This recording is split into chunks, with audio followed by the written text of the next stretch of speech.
This is Optimal Living Daily, episode 303, Meditation, the Most Fundamental Habit, by Babauta of Zen Habits.net, and I'm your host and personal narrator, Justin Malik. This is where I read to you every single day so that you don't have to sit down in front of a glowing screen to read your favorite blogs. I read mostly from blogs, but occasionally books, and today I have a post from a massively successful blog, Zen Habits. It's on meditation. So let's just jump right in and start optimizing your life. Meditation, the Most Fundamental Habit, by Babauta of Zen Habits.net. Quote, to meditate does not mean to fight with a problem. To meditate means to observe. Thich Nhat Hanh. It's no secret that I advocate meditation as a great way to start your day, deal with stress, live in the present, and more. But what many people don't realize is that meditation is perhaps the most important habit if you want to change other habits. Recently, I wrote about the 4 habits that form other habits, and you might recall habit 2, be mindful of negative thoughts. How do you learn to be mindful of your negative thoughts? Simple, you practice. And how do you practice mindfulness of your thoughts? By far, the best method I've found is meditation. Let's look at why meditation is so good for helping to change your habits and how to form the meditation habit. How meditation helps habits. When we are unaware of our thoughts and urges, which arise in the back of our mind mostly unnoticed, they have a power over us. We are unable to change if these unbidden thoughts control us. But when we learn to observe them, we can then release their power over us. Meditation is practice for observing those thoughts, for being more mindful of them throughout the day. I will give you several examples in my own life, though actually there are dozens. Number 1, when I quit smoking, I would get an urge to take just one drag on a cigarette, and it would get so strong I had a hard time beating it. At the same time, I had these rationalizing thoughts. It's okay to smoke just one. One cigarette doesn't hurt you. Or, why are you making yourself suffer like this? It's not worth it. And those thoughts and urges would have beat me if I let them, but I watched them. I didn't act, I just watched. And it would rise and crest and then fade, and I would be okay. Number 2, when I started running, I wanted to stop when things got uncomfortable. But I learned that it was just a scared part of my mind that wanted to stop, a part of me that shied away from discomfort. I would watch that scared part of me that makes me quit anything hard and not let it control me. Number 3, when I write, I often get the urge to go do something else. When this urge goes unnoticed, I just act on it and procrastinate. When I'm mindful of this urge and the accompanying rationalizations that come if I don't act on the urge, then I can pause and watch the urge and let it go and return to the writing. This same process helped me change my eating habits, run a marathon, change my clutter habits, and much more. But none of that would have been possible if I didn't learn to watch, to be mindful of my urges and rationalizations and negative thoughts that told me I couldn't do it. How did I learn to watch and be mindful? Meditation. It is the one habit where all you're doing is practicing this mindful observing, where everything else is stripped away in a beautiful simplicity that leaves just you and your thoughts in the present moment. How to form the meditation habit. It's pretty simple, but the doing is everything. Number 1, commit to just 2 minutes a day. Start simply if you want the habit to stick. You can do it for 5 minutes if you feel good about it, but all you're committing to is 2 minutes each day. Number 2, pick a time and trigger. Not an exact time of day, but a general time, like morning when you wake up or during your lunch hour. The trigger should be something you already do regularly, like drink your first cup of coffee, brush your teeth, have lunch, or arrive home from work. Number 3, find a quiet spot.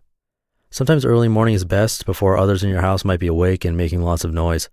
Others might find a spot in a park or on the beach or some other soothing setting. It really doesn't matter where, as long as you can sit without being bothered for a few minutes. A few people walking by your park bench is fine. Number 4, sit comfortably. Don't fuss too much about how you sit, what you wear, what you sit on, etc. I personally like to sit on a pillow on the floor with my back leaning against a wall because I'm very inflexible. Others who can sit cross-legged comfortably might do that instead. Still, others can sit on a chair or a couch if sitting on the floor is uncomfortable. Zen practitioners often use a zafu, a round cushion filled with kapok or buckwheat. Don't go out and buy one if you don't already have one. Any cushion or pillow will do, and some people can sit on bare floor comfortably. Number 5, focus on your breath. As you breathe in, follow your breath in through your nostrils, then into your throat, then into your lungs and belly. Sit straight, keep your eyes open, but looking at the ground and with a soft focus. If you want to close your eyes, that's fine. As you breathe out, follow your breath out back into the world. If it helps, count 1 breath in, 2 breath out, 3 breath in, 4 breath out. And when you get to 10, start over. If you lose track, start over. If you find your mind wandering, and you will, just pay attention to your mind wandering, then bring it gently back to your breath. Repeat this process for the few minutes you meditate. You won't be very good at it at first, most likely, but you'll get better with practice. And that's it. It's a very simple practice, but you want to do it for 2 minutes every day after the same trigger each day. Do this for a month, and you'll have a daily meditation habit. You just listened to the post titled Meditation, the Most Fundamental Habit by Leo Babauta of ZenHabits.net. And when I saw the title of this post, I knew I'd want to read it to you. Meditation has been in and out of my life since college. And when I say out of my life, I only mean that I go through periods where I won't practice formal sitting meditation, but it's never really left me. Back when I was struggling with stomach issues during my years in business school, that was about 8 years ago, I really got back into meditation. And now I don't like the idea of people jumping into meditation to cure something necessarily. I think that's a bad reason to go into it, but I do think you'll see some positive health effects if you do it consistently. Anyway, what I was going to say is that around that time, I practiced meditation every day for 30 minutes minimum, usually an hour a day, which is a lot. And I did that for a year or so. And I personally think the effects were permanent or really close to it. I find myself diffusing emotional bombs before they happen and preventing a lot of unnecessary suffering. Meditation doesn't need to be some woo-woo weird thing with ohms and chants or religious. It's really a simple exercise that doesn't require any beliefs. And I definitely recommend trying it if it's something you've ever considered. But don't do what I did and start with 30 minutes or an hour. Start with 2 minutes, just like Leo Babauta suggests. And now before we go, every once in a while I ask that if you're benefiting from this show, that you share it with someone, a friend, a loved one, a coworker, a stranger on the street, anyone really that you think would be interested. And word of mouth seems to be the best way to get the show exposure, and I completely rely on you for that, so I really appreciate you taking a few seconds to show someone how to subscribe. You can also email someone a link to oldpodcast.com because there's a how to listen page set up there, or again, just show them how to subscribe on their phone. And thank you so much for that and for listening. It means a lot. And tomorrow is going to be Minimalist Monday, so I will see you there where your optimal life awaits. Hey, this is Dan from the Optimal Finance Daily podcast, which is a lot like this show, except more focused on personal finance.